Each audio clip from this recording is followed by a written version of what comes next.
So I want you to look at the extract on page 43, and I want you to pay attention in this part of the task to the verbs that he uses. Remember, we're talking about the language of causation all year. This is something that I want you to try to focus on and try to develop an understanding of it, so that when you write, you incorporate some of these things. And as I've said before, when you revise this stuff, don't just revise the basic factual information, but revise the language that you use to describe it as well. So I want to just give you an example really quick from the first paragraph. So after Lenin's death, the most important outcome of the power struggle was the formation. So let's think about that. The formation of a majority faction. So a majority faction was formed. Think about what that conveys, what meanings that conveys. What do you do when you form something? Well, it means you bring it together. You give it a shape, right?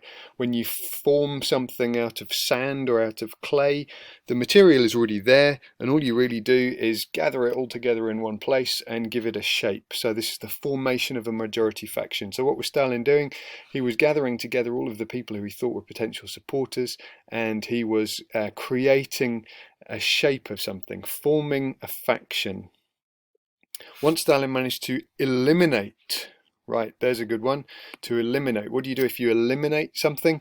You get rid of it, you kill it, you destroy it, you wipe it out. So he eliminated all of the prominent revolutionary figures. So he had them taken out of the Politburo. He's not killing them. He might go on to kill them later on. I don't want to ruin the surprise, but it might happen later. But he's not doing it just yet.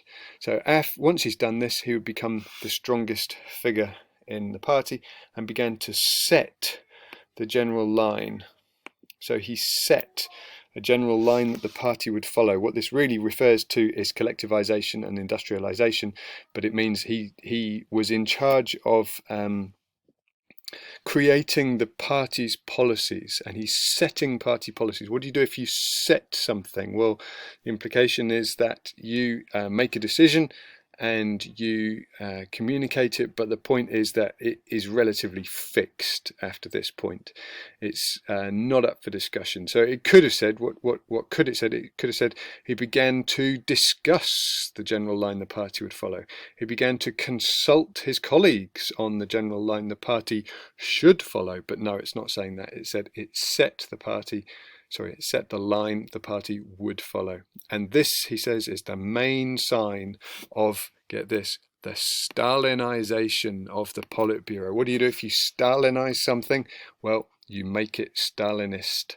So a Stalinist Politburo would be a Politburo full of Stalin's supporters. While a number of traditions and procedures of collective leadership remained in place, from this point forward, the Politburo had a leader who was concentrating power in his hand. So he was concentrating power. What does this mean? Well, it means if you concentrate something, it means you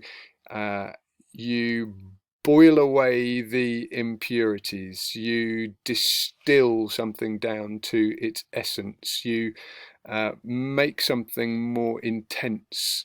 So he's gathering power in his own hands, he's accumulating power, he's getting rid of anybody else who has any power, he's removing other people's authority, all of those things as he concentrates power in his own hands.